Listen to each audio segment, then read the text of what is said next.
When thinking about user experience, during this video, we are going to be talking about digital products. That's what I specialize in.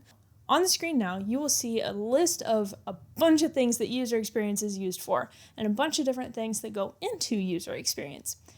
And during this video, we're going to be kind of breaking down each one of those things and going over them, not necessarily step by step, but you'll see kind of the process of user experience design. UX was first coined as a term in the 1990s by Don Norman, but the idea of user experience has actually been around much longer than that, since like 4000 BC, actually. So you may be wondering, what could ancient China possibly have to do with user experience? And it may sound a little funny, but the idea of feng shui has been around since ancient times, dating back to ancient China. And that is the idea of rearranging things and creating a most user-friendly space, creating open areas, places that people know where to sit, where to walk, how to flow through a room. And that is exactly what user experience is, but in a digital format. And in addition to that, user experience isn't only digital. And in today's world, everybody thinks it is. But user experience can actually be used in physical spaces. It can be used in digital areas or with physical things too. It's more of a way of thinking rather than a product.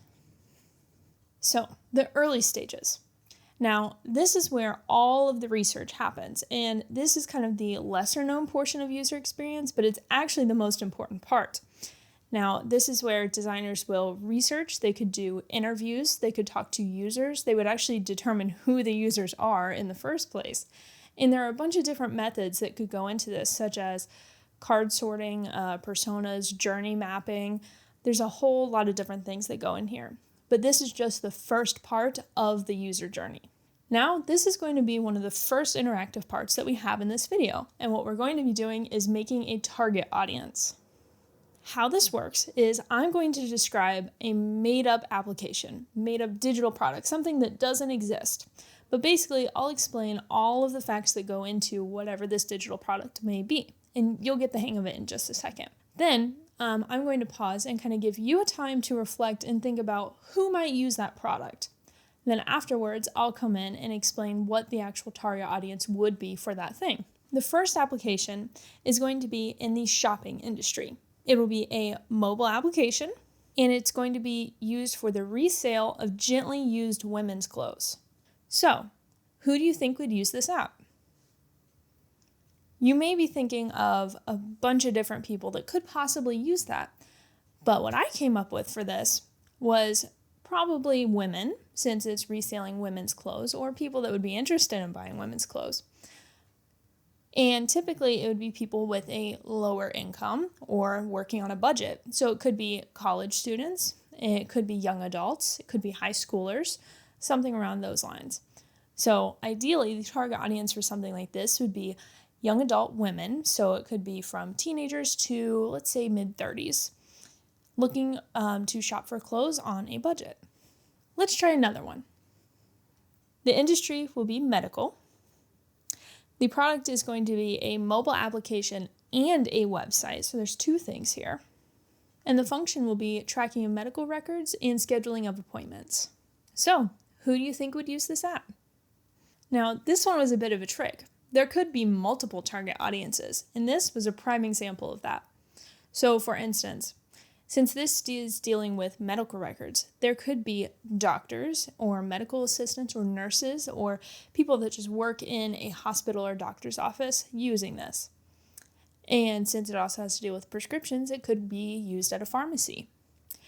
Or you could have another version of it that's used for clients. So it could have patients, which could mean elderly people or young adults or families. It could have children interacting with it. There could be a whole range of people that could use this type of product, which makes this a little bit harder to determine a target audience. And in the cases like this, you kind of have to come up with different solutions for the product before moving on to the next step. So, what are target audiences used for? They're used for understanding the users. They give UX professionals insight into what kind of users will be interacting with the products that they create.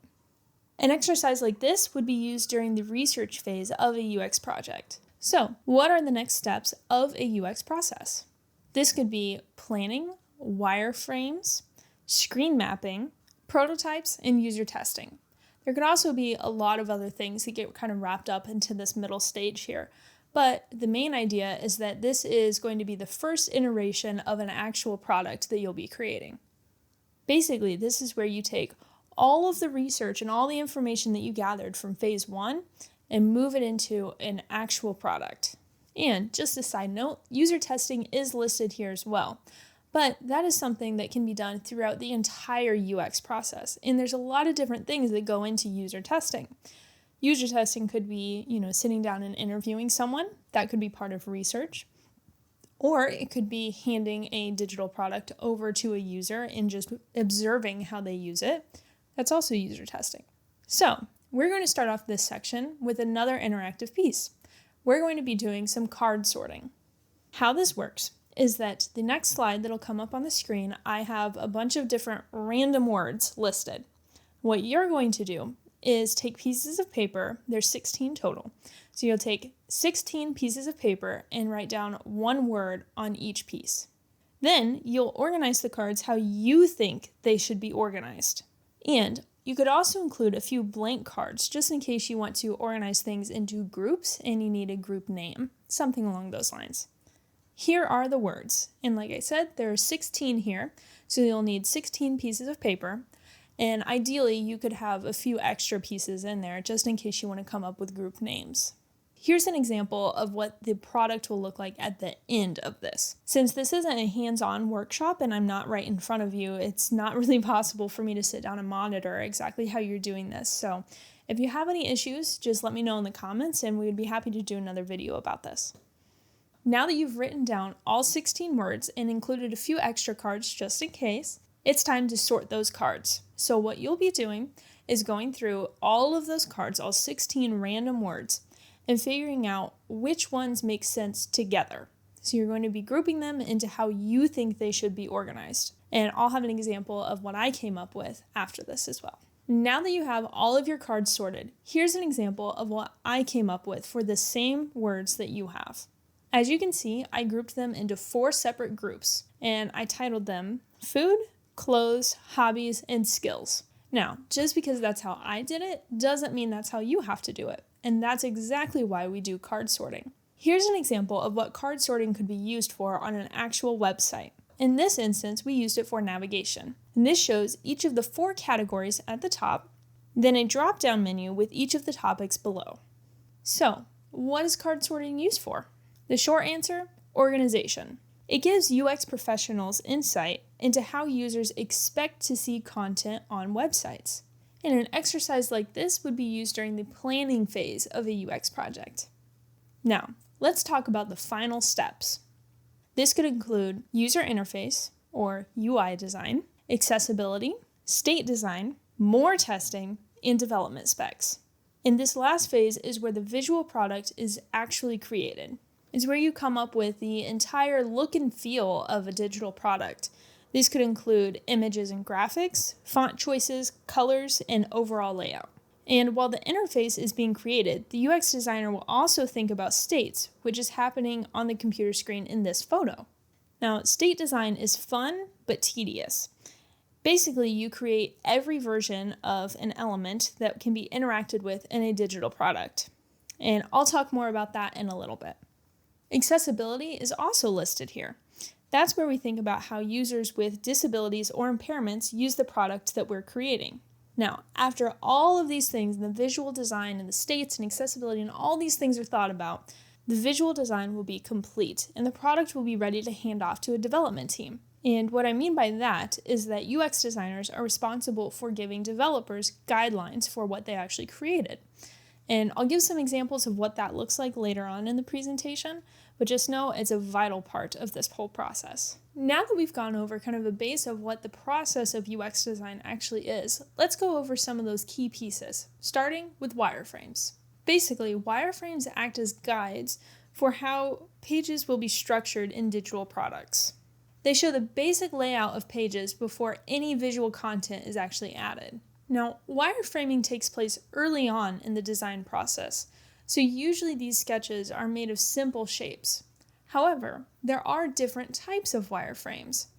They could be low fidelity, medium fidelity, or high fidelity. And I'll give examples of what some of those different types look like, but the one on the screen now would be considered medium fidelity. And basically, what separates a medium from a low is this one kind of shows examples of what types of images could be used. It's still a sketch, it's not in the actual computer yet, but it's a little bit more defined rather than just having basic squares and lines on a page. And the image shown on this slide would be considered high fidelity. And what separates a high fidelity wireframe from low or medium fidelity is one, that it's actually in the computer, and two, that it's a little bit more polished and you really get more of an idea of what the final product is going to look like. Mind you, there may not be colors or actual images or the actual fonts being used, but it still gives kind of a more polished look and feel of what the product could look like. Now, it's important to note that not all projects require wireframes at each fidelity level. It just depends on the team that you're working with and what type of feedback you need to get from users or stakeholders or your clients. So, why should we create wireframes? Basically, they act as a roadmap. They pave the road to the final design. They establish expectations and help the entire team understand what exactly the product will be. Let's talk about accessibility. And just a little fun fact here, if you're ever looking up accessibility, it's often shortened to A11Y. And the reason for that is that it starts with A and ends with Y, and there are 11 letters missing out of the entire word. I'm not sure who came up with that system or why it's so commonly used, but just a little fun fact to make it easier if you ever decide to look this up again. Before we start talking about accessibility, it's important for us to define what an impairment actually is. It's important to note that there are a lot of different types of impairments, and not all of them are permanent. And when designing different products, it's not only important, but it's actually the law to design accessible products that everyone is able to use.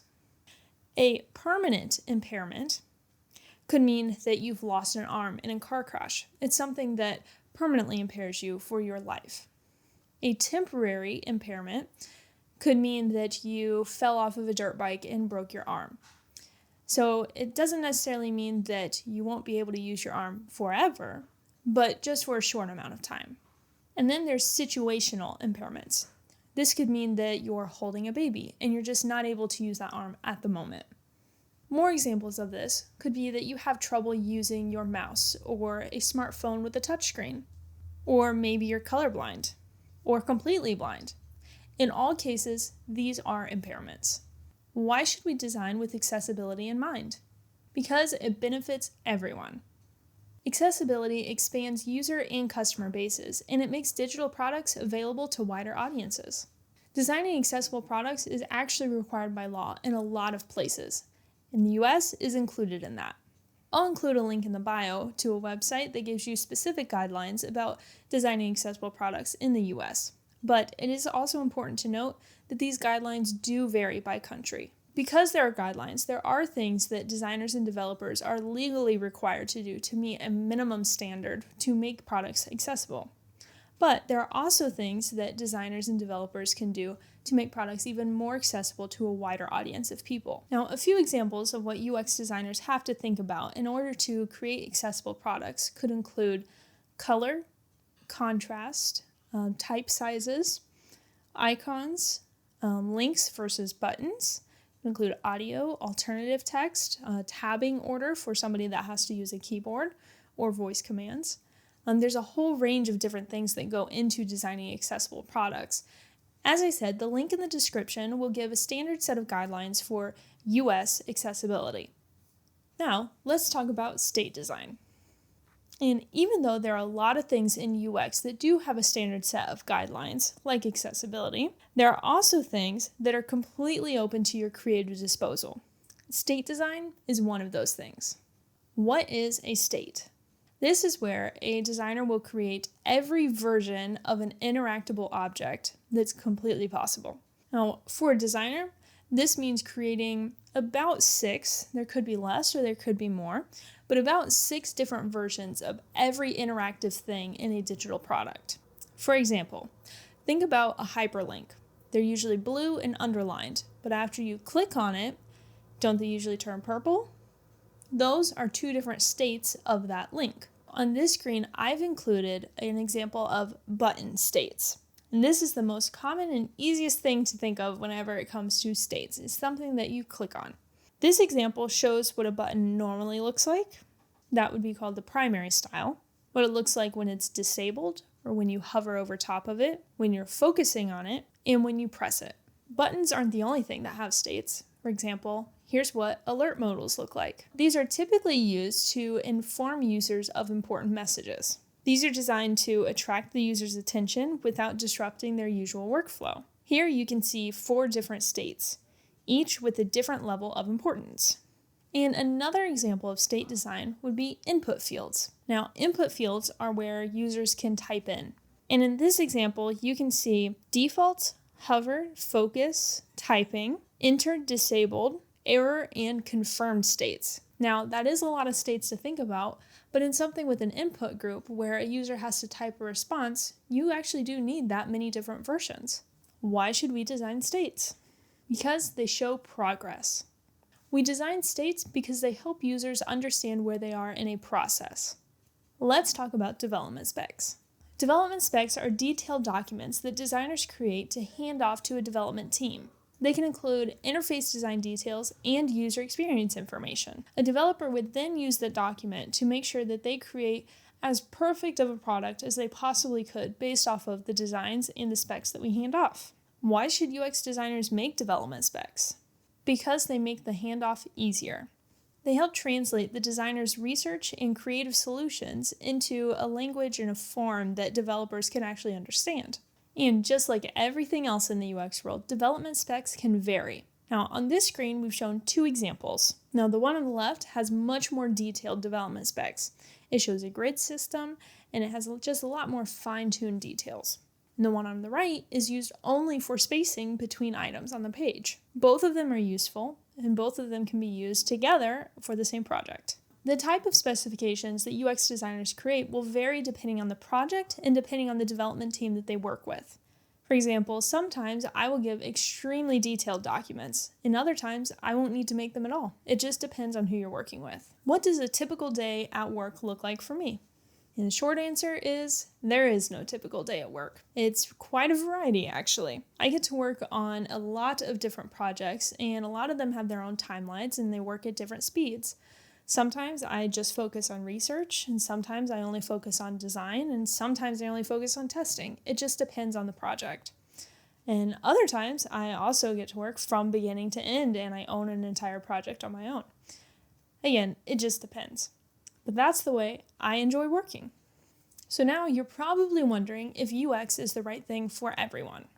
And to put it shortly, not exactly. Typically, UX designers are detail-oriented, patient, creative, and they love problem solving. Now, if that sounds like you, awesome, maybe you could be a UX designer. But if not, there still are a lot of other roles in this field that could interest you. For example, you could be a UX researcher. They focus primarily on that first phase of the design process. They don't typically have to be as creative, but they still love problem solving, and they definitely like research. Or you could be a front-end developer. They're the ones that are kind of the in-between between a designer and a development team. They're definitely on the development side, but they usually have more of that kind of creative input. And that's just to name a few. You see, there are a lot of different opportunities and roles in the UX field, and it's only growing in this digital world. So, as I said in the beginning, this video was meant to be just an overview to kind of look at UX overall. We didn't get too detailed into it, but we kind of just briefly touched on different topics here. So, thank you for watching. I hope you enjoyed it. And if you have any questions, you want to leave feedback, I'd love to see it in the comments below. That's wrong. 1990s, not 1950s. Okay. For instance, we had each one of... Oops, I tapped the mark. Sorry. Gosh dang, why can't I get this right? Why do I keep saying bio? Why is this so difficult? UX success. I wish I could see more of your shirt and stuff. It's okay, I only bought it for YouTube stuff.